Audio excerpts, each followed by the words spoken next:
They all love you because you're pretty. Into the group with Daddy, Baby Ralphie. Hey guys and gals, it's your buddy Drew with Living History's Mysteries and Ferocious Feline Productions. You know, so often when I'm looking for these little tidbits of history or historic mystery that I want to share with you guys, I will find things that completely blow even me away.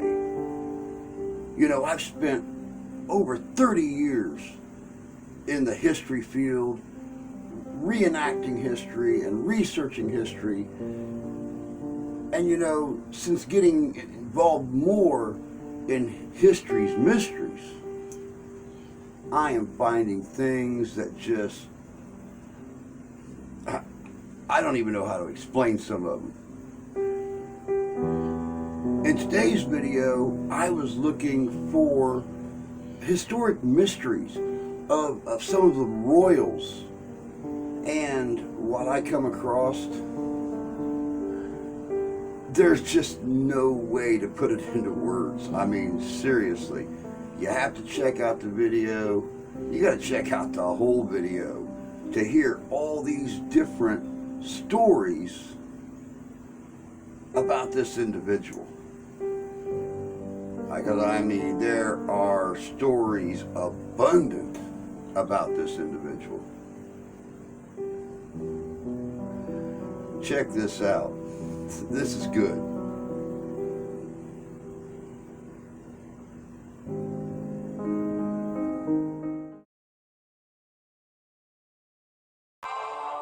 She's one of history's most storied leaders, and her 44-year reign became known as England's Golden Age.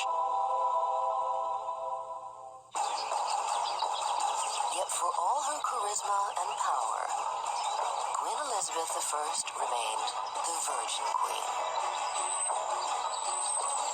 She never married or produced an heir to the throne. The question is, why? It's the greatest mystery of her reign, and fertile soil for speculation. It's the kind of court that might well generate rumours. Contemporaries must have thought, well, obviously Elizabeth ought to get married, so why isn't she getting married? The sleepy village of Bisley claims to have an answer.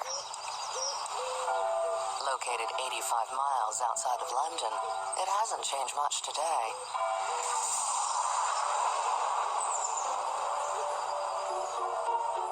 Bisley is home to Overcourt, a small hunting lodge of King Henry VIII. One can still see the stone-walled garden where, according to legend, little Lady Elizabeth once played with a boy her age.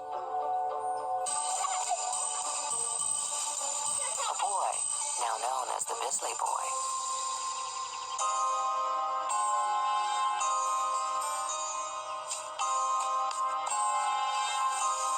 As the story goes, when she is just 10 or 11, the young princess comes to live at Overcourt for a short period of time, while her father, King Henry, is away.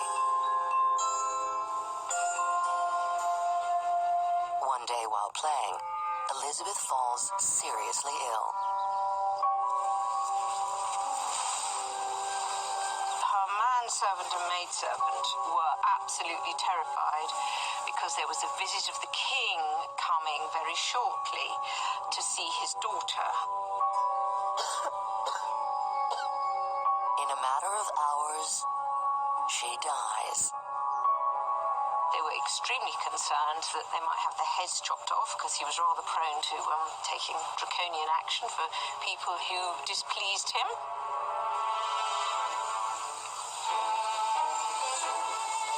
The desperate servants have a stroke of genius.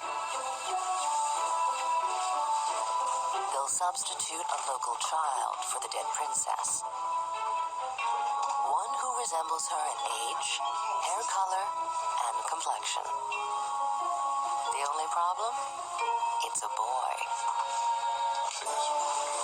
But the quick-witted servants dress him as Princess Elizabeth anyhow.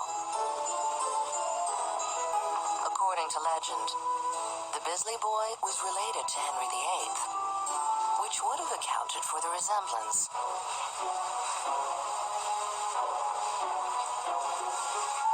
The story has been passed down in this village for over 400 years, and many of the locals still believe it could be true.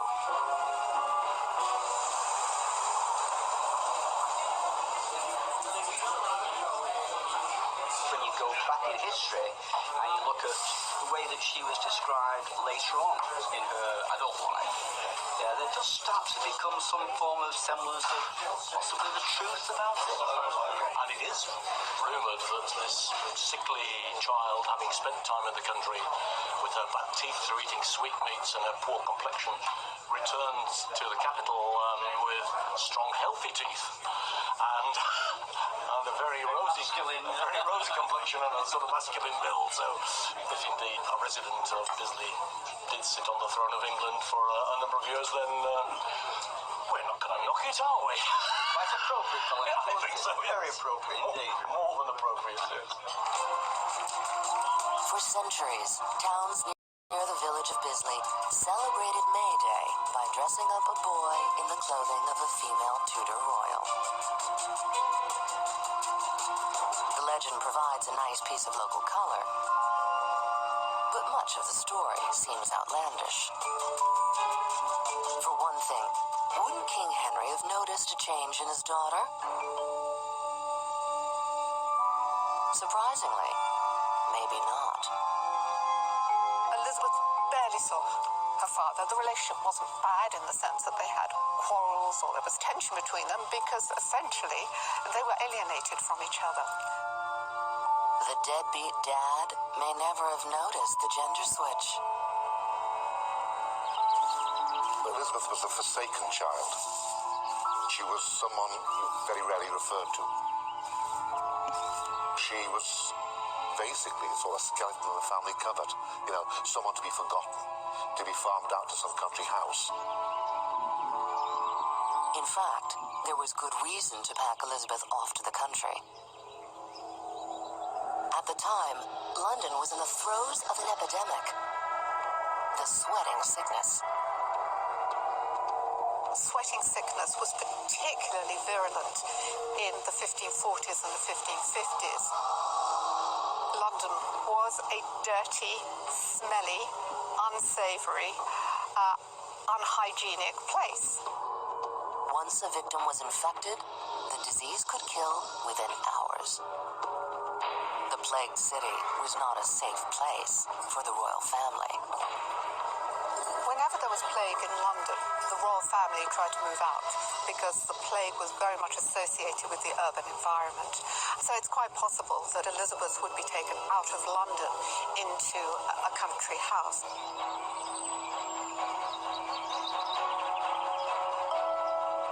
So the young princess may actually have stayed at Overcourt.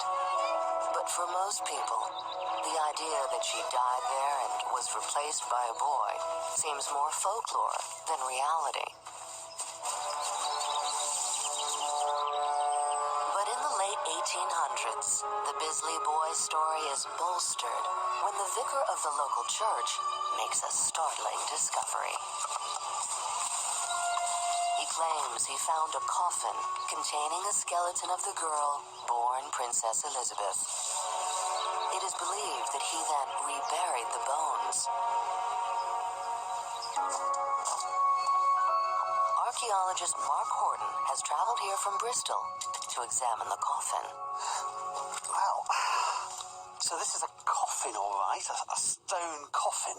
The big question is whether it's Roman or medieval in date. The Romans occupied Britain over 1,000 years before Queen Elizabeth was born. So if the coffin is Roman, it's almost certainly not hers. One dead giveaway of a medieval coffin would be a drain hole at the bottom. Drain holes to let the putrefying flesh go out through the bottom. Otherwise, you tend to get gases building up, and quite often coffins could actually explode with all the bits thrown everywhere.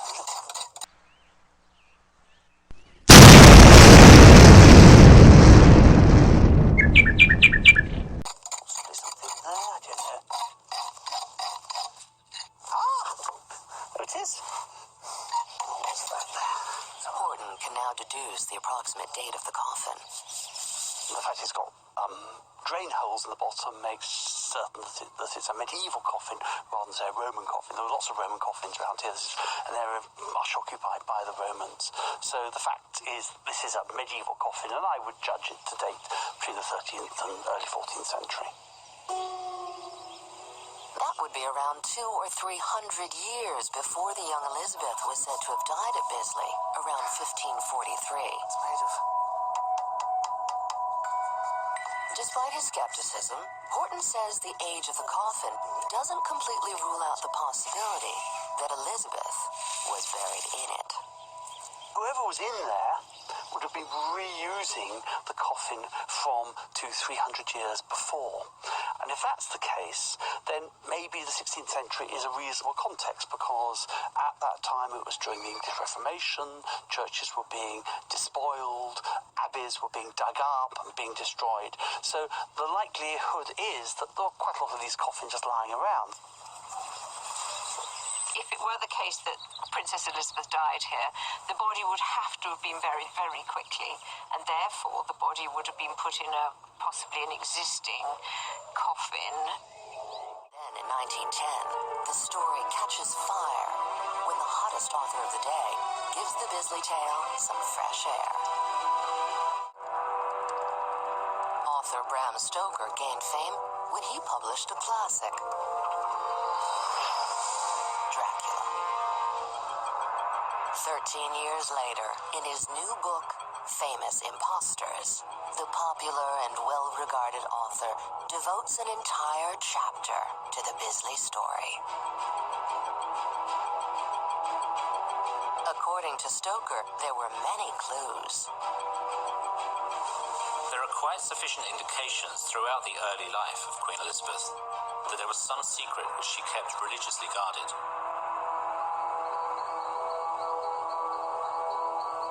What is this deep, dark secret? Stoker scrutinizes her writings and notices a drastic change in her prose, as if written by a completely different person. Elizabeth's literary style had entirely changed. The meagre, grudging style had become elegant and even florid, afforded by the study of the Latin and French tongues. With his many observations, Stoker never claims the story to be true, but at the same time refuses to dismiss it out of hand. In one way, there is a duty which the reader must not shirk, if only on his own account. not to refuse to accept facts without due consideration. Wildly improbable as the Bisley story is, it is not impossible. The book ignites a firestorm of more gossip. Much of it centers on anecdotal observations of Queen Elizabeth's masculine features. Some mention her long, thin hands. The carved marble effigy of the Queen on her coffin has extremely long fingers, as do paintings and pairs of gloves. She wore heavy layers of white makeup on her face, which some say could have been used to hide stubble. Though others say she could have been trying to hide scars from a bout of smallpox. She was famous for her high collars and ruffles around her neck. Believers in the Bisley Boy story see that as a convenient use of fashion to hide an Adam's apple. The athletic queen loved to hunt, and she was good in the saddle, able to outride all the women and many of the men in her court. Some portraits of Elizabeth at the time look very feminine, while others look more masculine. And finally, some claim Queen Elizabeth I forbade a post-mortem upon her passing, suggesting she was hiding something. Still, with all the conjecture, most experts see the story as urban legend, and as a way to deal with a much bigger issue of that era. I think the later part of the 19th century had difficulties with confronting the problem of a powerful woman. One of the ways that they tried to deal with the problem of this powerful woman was to say that Elizabeth was an anomaly. There was something either wrong with her, or she was in fact. The other way is that she was a man. In the royal family, a powerful and independent woman refusing to marry was a big deal. Parliament and the Privy Council spent a lot of time petitioning her, pressuring her, asking her to choose a husband and get pregnant and have an heir. But perhaps her parents didn't set her the best example. You might have a dim view of marriage too, if your father cut off your mother's head.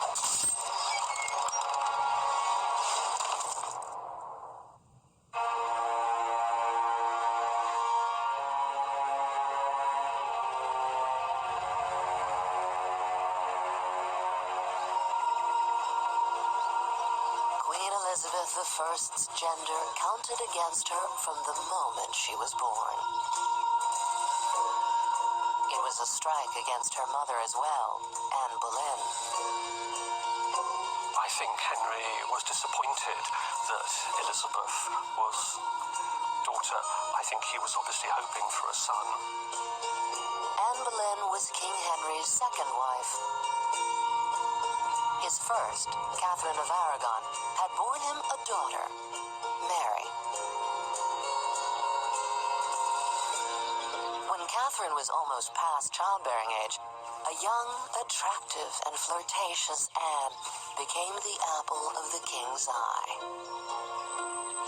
I beseech you now with all my heart, definitely, to let me know your heart between us.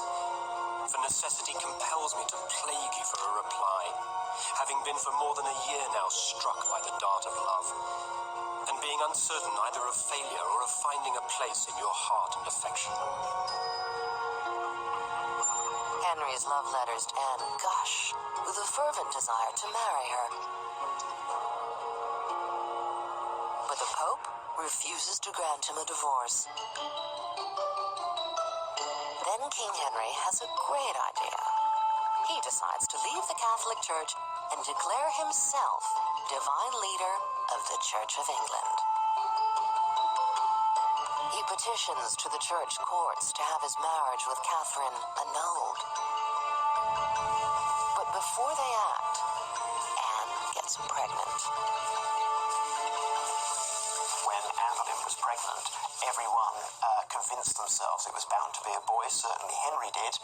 We know that from the letters that were sent out to announce the birth of a prince, and then people have gone through writing a little S on the end so that it says princess. On September 7th, 1533, Elizabeth is born. King Henry is disappointed. He wants to try again, but the results are even more upsetting. The record of Anne's pregnancies while she's queen is rather curious. Princess Elizabeth is born. The following year, 1534, she thinks she's pregnant, but as we know, no child appears. What we then know is that she was pregnant at the end of 1535, early 1536, but then there is a miscarriage. There's debate as to how this disappointment affects King Henry's feelings for his wife. Some scholars suppose that Henry is getting rather fed up with Anne, that what he wanted at all costs was a son, and this was causing him doubts about the marriage. I'm not so sure.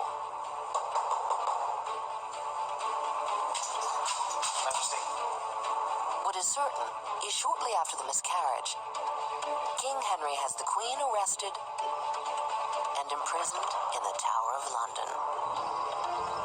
The charges against her are scandalous. What Anne was accused of in May 1536 was that she had committed adultery with 5 men, including incest with her brother.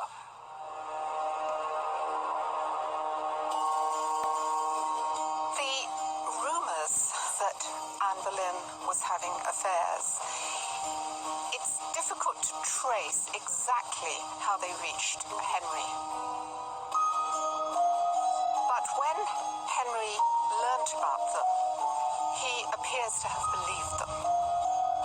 In my view, Anne Boleyn did not have affairs. I think she played flirtatiously with people at her court, but the court was a place where one would be extremely foolish to have affairs. All 5 men are found guilty.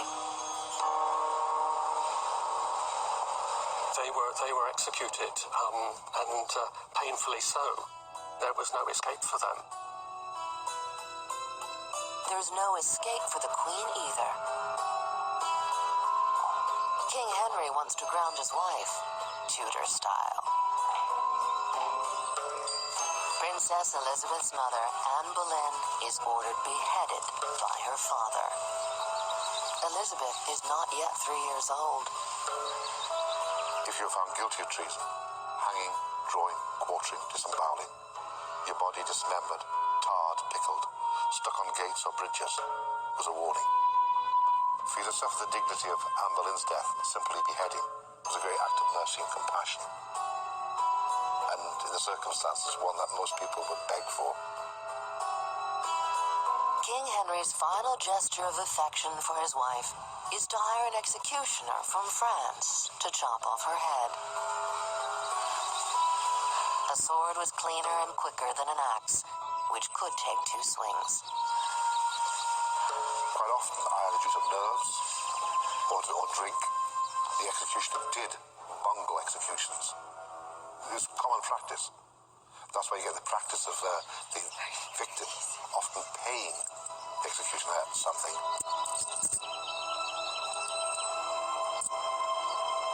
Pray for me, ladies. Anne kneels bravely and says her prayers.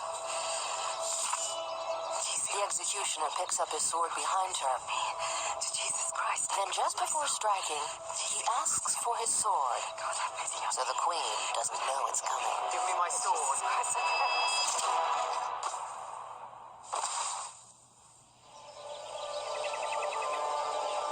Elizabeth will soon learn a valuable lesson. Life in Tudor England can be cruel.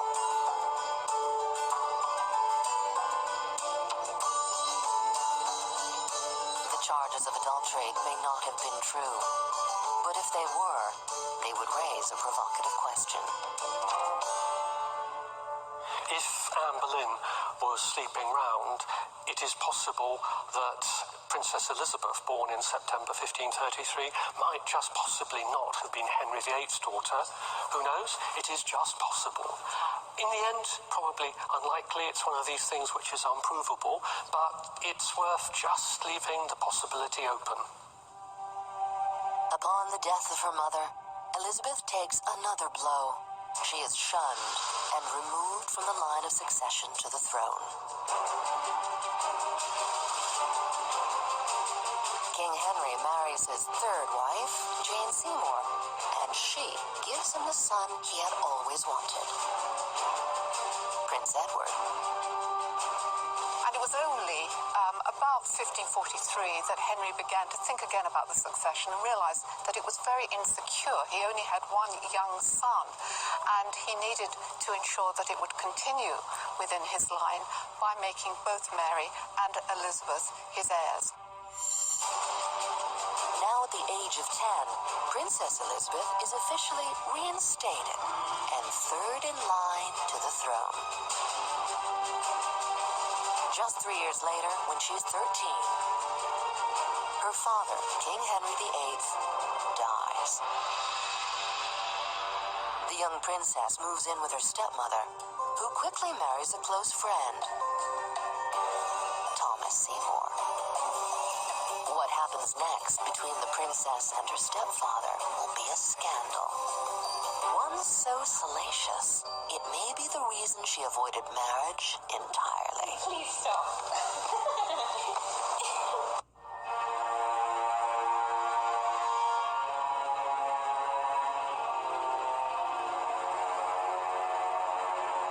Elizabeth was just a 13-year-old princess when word spread of bedroom romps with her stepfather, Thomas Seymour.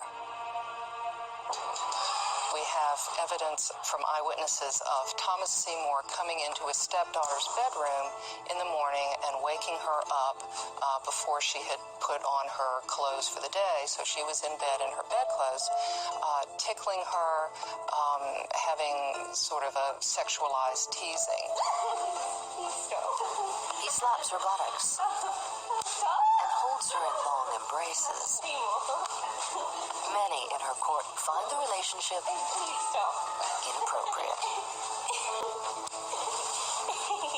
It happened over a period of months, and Elizabeth grew increasingly uncomfortable with these episodes. But it seems pretty clear that Elizabeth did, at times, fall under the spell of Seymour's charms. Thomas Seymour is said to be attractive, tall, athletic, and charismatic. And many believe he is using his charm to woo the impressionable teenager, possibly to satisfy his own ambitions. If Seymour married Elizabeth, he would have immediately been such a powerful figure in the kingdom. Any children that they had of that legal marriage would have been in the succession, and when Elizabeth became Queen of England, if she did, he would be her husband, the King of England. When Seymour's wife, Catherine Parr, dies, he conspires to marry the young princess. Some say by trying to plant his seed. Rumors he did not quell, but encouraged. His fate, though, is sealed when the 12-year-old King Edward learns of his uncle's plot to marry Elizabeth. His scheme was neither good for his soul nor his head.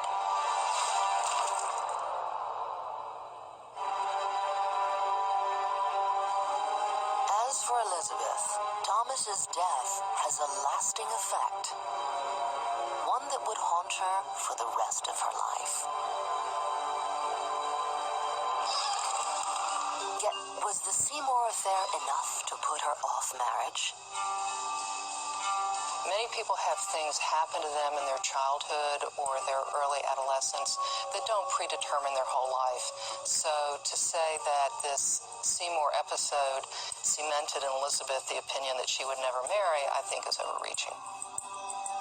But just a few years later, Elizabeth's life takes a dramatic turn when King Edward dies. Her half-sister Mary takes the throne, but lasts a mere 5 years before she gets sick and dies too. Then, at age 25, Elizabeth, the illegitimate daughter who'd once been booted from the line of succession, rises to the country's highest post, the Queen of England. In her mind, it was destiny. This is the Lord's doing. It is marvelous in our eyes.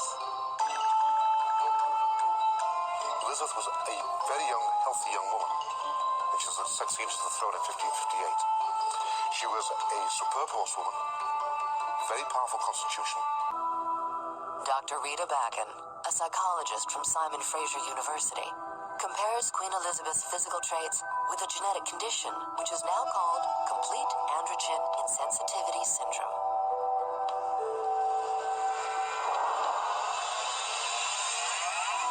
People with this condition are born with both male and female sex organs.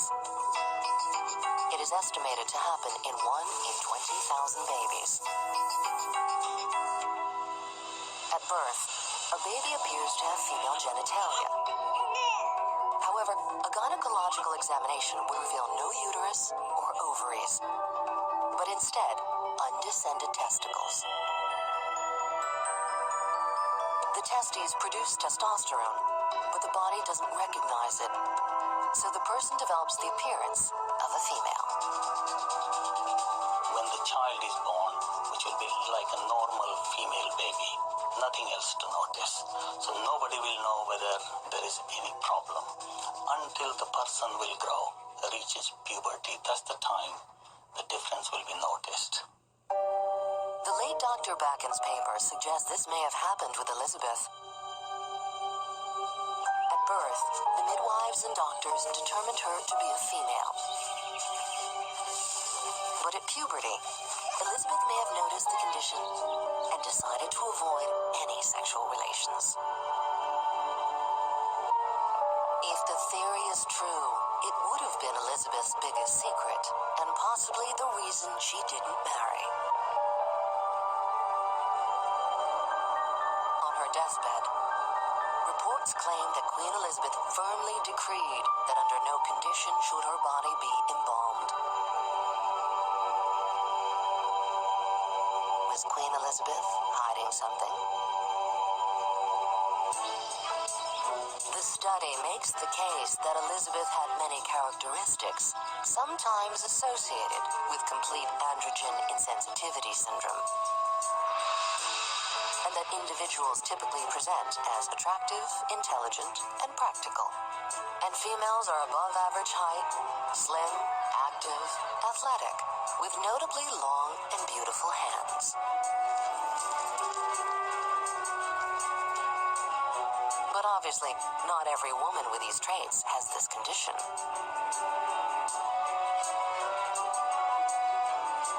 Backen's paper is intriguing, but most historians dispute its validity. For one thing, if the Queen had this condition, what is one to make of the love affair she's said to have had?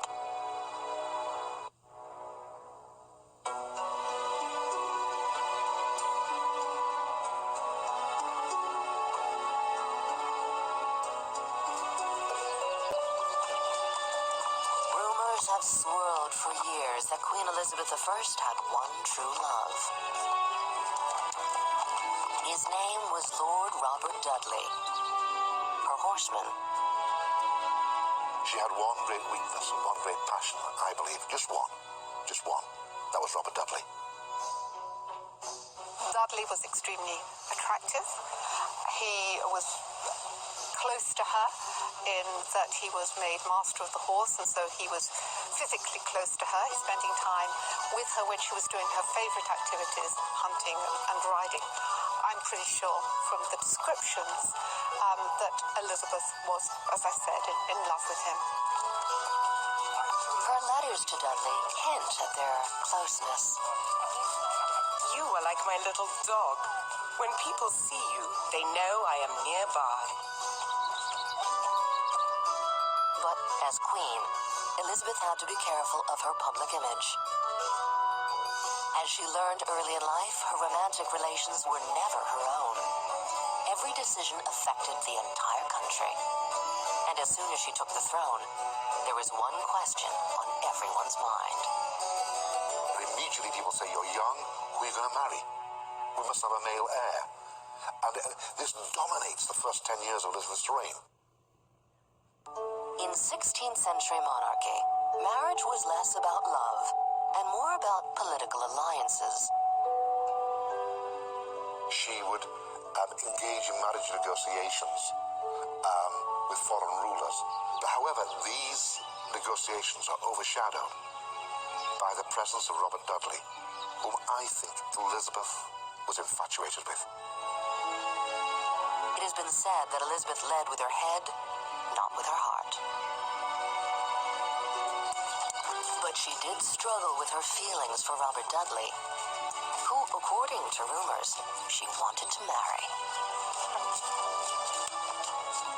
But it was impossible. Lord Robert Dudley was already married to Amy Robsart. One of the great obstacles to Dudley's and Elizabeth's happiness was Amy Robsart. She and Dudley had married years earlier. They'd separated. Amy lived her own life while her husband, certainly when he became Elizabeth's leading courtier, Master of Horse, fought the Queen around the country. We know from Dudley's own letters that Elizabeth was jealous of Amy Robsart. It's a 16th century love triangle. When Dudley's wife Amy falls ill, the plot thickens. There were rumours about the illness of Amy Robsart, and it may have been that Elizabeth and Dudley were hoping that Amy would die. Then in September 1560, Amy falls down a flight of stairs and breaks her neck. In the public's eye, the death of Dudley's wife isn't a coincidence. Rumors spread like wildfire that Dudley had his wife murdered to marry Elizabeth. Was this calculated murder by two passionate lovers? There are a number of theories. One is that Dudley killed his wife. From the evidence we have, Dudley was horrified that his wife had died. He realized this made matters worse, not better. Another rumor claims that those who wanted Dudley away from the Queen had Amy killed. And yet another claims Amy Robsart committed suicide. But the biggest question on everyone's mind, did Elizabeth have anything to do with it? It's possible that Elizabeth will have known what was going on if there was a plot. There is some gossip that Elizabeth was aware, but in the end, it's all so circumstantial that I would be very cautious about giving it any great weight. After an investigation, the courts rule accidental death. Still, Amy's death ends any possibility of a marriage between Elizabeth and Lord Dudley. When Amy did die, she died in such suspicious circumstances that Elizabeth's reputation would have been irreparably damaged had she considered marriage to Dudley. It was brought home to her that it would be political ruin if she went ahead and married Dudley. Elizabeth denied they ever had a love affair. Friends, yes. But lovers? No. And no one could prove otherwise. Although there were rumours that Dudley and Elizabeth were lovers, they did not come from the household of Elizabeth. They didn't come from people who would have been in the know. I don't think Elizabeth would have taken the risk in the first place, because one of the hallmarks of Elizabeth's character is that she's circumspect, she's cautious, she's politically savvy. She would not have taken the risk as far as I can see. Whatever the truth, these rumors follow Elizabeth throughout her reign and her relationship with Robert Dudley. Then, 25 years later, the rumors flare again when a ship is said to have run aground off the coast of Spain. A man announces that he is Arthur Dudley, the bastard son of the Lord Robert Dudley and Queen Elizabeth. For much of her reign, Queen Elizabeth said she was married. I have already joined myself in marriage to a husband, namely the Kingdom of England. It is said she adored the title, the Virgin Queen.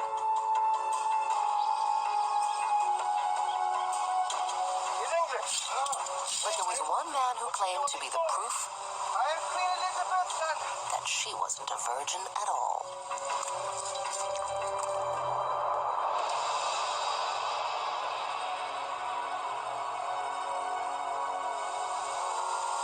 The one story I do believe which should be investigated is the story of Arthur Dudley, a young man of 27 years of age, and claims that he was raised in Worcestershire by one Robert Southern. This Arthur Dudley says he is the son, natural son, of Robert Dudley, the Queen. That the Queen gave birth to him. Bolstering the story are records confirming there was a Robert Southern from Worcestershire at that time. Arthur Dudley was taken seriously by the Spanish, and he was also taken seriously by the English agents sent out there to investigate. He was 27 years old, which means he would have been conceived around 1560. Now, if you examine this very carefully, you have Elizabeth and Dudley passionately involved with each other. We know that he had lodgings close to the Queen. Her own minister, Cecil, talks of the deep fervour between them. Darty sees the possibility the Queen could have paid off one of Dudley's servants to keep her pregnancy quiet. We have Elizabeth falling ill once, and in a delirium, she says that Tamworth, Dudley's body servant, should receive £500 as a gift. What did Tamworth know? That was literally millions of pounds by modern day standards. Assuming Queen Elizabeth did get pregnant, could she really have hidden it from the people of England? Every time she moved around the countryside, it sparked rumors that she was traveling because she was really pregnant and she needed to get away from London in order to deliver all these children. If the story of Arthur Dudley is true, he is physical proof of an affair between Queen Elizabeth and Lord Dudley, and of the fact she was not a virgin. But most scholars find little credence in the story. There were a number of Tudor impostors, some of them more or less believable. But no, Arthur Dudley was not the love child of Robert and the Queen. Whether friendship or love, the relationship between the Queen and Dudley lasted many years. She never really gave up. Despite the passing of the years, despite the fact that Dudley perhaps got married at least twice, this is the man that when he died, Elizabeth locked herself in a chamber and wouldn't come out. The door had to be forced. Particularly as she aged, Elizabeth loved being called a virgin. It justified her decision never to marry. But it created a political crisis. Just who would succeed her? Increasingly, it looked as though she had a way out of the religion and succession problem, which was to look to Mary Queen of Scots' son, James VI of Scots. She never officially confirms that he will be her successor, but as her reign goes on, it becomes increasingly obvious to everyone that he's the best candidate. At age 69, after a long illness and period of decline, Queen Elizabeth I dies.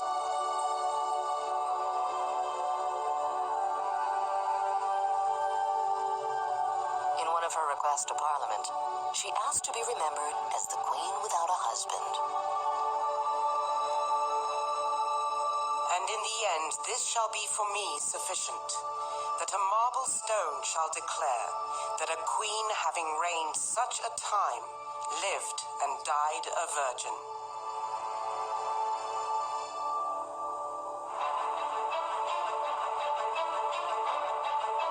Elizabeth took her secrets with her when she died. However, the debate over many of these rumors continues. We may never know the reason for Elizabeth's refusal to marry, but it's likely that one of England's most famous and revered rulers, the Virgin Queen, will remain one of its most mysterious.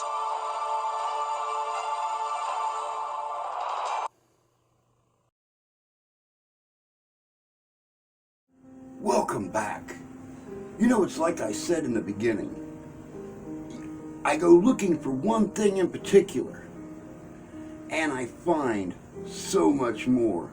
You gotta look in all those little cubby holes, those cracks and crevices that make up history to find some of these things, these ideas behind Queen Elizabeth I and why she remained a virgin for her entire life. You know, of course, they talk about the fact of her being replaced by the Bisbee boy at 9 or 10 years old, and him living his life basically in drag.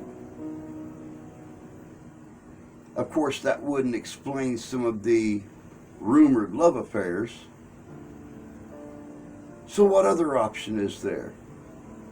Of course, there's all kinds of history about hermaphroditism, people being born with male and female parts. These go back to the beginning of time, time immortal. Was Queen Elizabeth I born with both male and female parts? Did she have the female outer parts, but the male inner parts? Who knows? Who knows? The one really cool thing about looking back into history is you gotta form your own opinions. You gotta look at things with your imagination and, well, form your own hypothesis about what you believe is true. The same as life today. We don't always understand the things that are happening around us or why they happen. We don't always understand the things that we research or look into, or even the things that happen to us personally. But you just have to use your imagination. You just got to think about it. 9 out of 10 times, we start to get a little bit better understanding about them. But that's all I got for you guys today. I hope you enjoyed this interesting look into the past, into the history of one of the largest royals in the world, surrounded by some of the largest rumors in history. But that's it, guys. Until next time, take care of yourselves. Take care of each other. God bless you. God love you. We do. That's right. That's right, Ralphus. We'll catch you in history.